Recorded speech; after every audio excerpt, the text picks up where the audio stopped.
नमस्कार मंडळी. तर आज आपण मस्त अशी दलियाची रेसिपी बनवणार आहोत. तर डाएट करणाऱ्या लोकांसाठी हा उत्तम पर्याय आहे. तर त्याच्यासाठी मी दलिया 1 तास आधी भिजवून ठेवलेला आहे आणि थोडीशी मुगाची डाळसुद्धा भिजवून ठेवायची आहे, म्हणजे दलियाला टेस्ट छान येते. तर एक कुकर घ्यायचा आहे, तो छान गरम झाला की त्यात तूप टाकायचं आहे. तर तूप अगदी कमी टाकायचं आहे. तुम्ही जर तेल वापरत असाल तर तेलसुद्धा कमी वापरायचं आहे. नंतर त्यात जिरं, मोहरी, लसूण, हिरवी मिरची टाकायची आहे. बारीक कट केलेला कांदा टाकायचा आहे आणि आपल्याला हे छान परतून घ्यायचं आहे. आता कांदा छान गुलाबी रंगावर परतून झाला की यात टोमॅटो टाकून घ्यायचा आहे आणि टोमॅटोसुद्धा आपल्याला छान खमंग असा परतून घ्यायचा आहे. तर आपलं इथे छान परतून होतं आहे. तर आपल्याला जर वजन कमी करायचं असेल तर ही रेसिपी आपण नक्की ट्राय करून बघा. नक्कीच आपल्याला फरक जाणवेल. तर इथे मी भिजवलेली मूग डाळ यात टाकून घेतलेली आहे आणि छान आता याला परतून घ्यायचं आहे.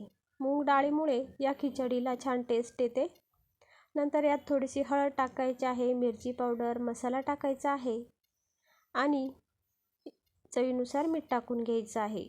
आता हे छान परतून घ्यायचं आहे. थोडीशी कोथिंबीरसुद्धा टाकायची आहे. आता आपल्याला मूग डाळ ही छान परतून झालेली आहे. आता यात भिजवलेला दलिया टाकून घ्यायचा आहे. तर बघा इथे मी दलिया टाकून घेतलेला आहे. तर हा 1 तास आधी भिजवून ठेवायचा आहे, म्हणजे छान खिचडी बनते.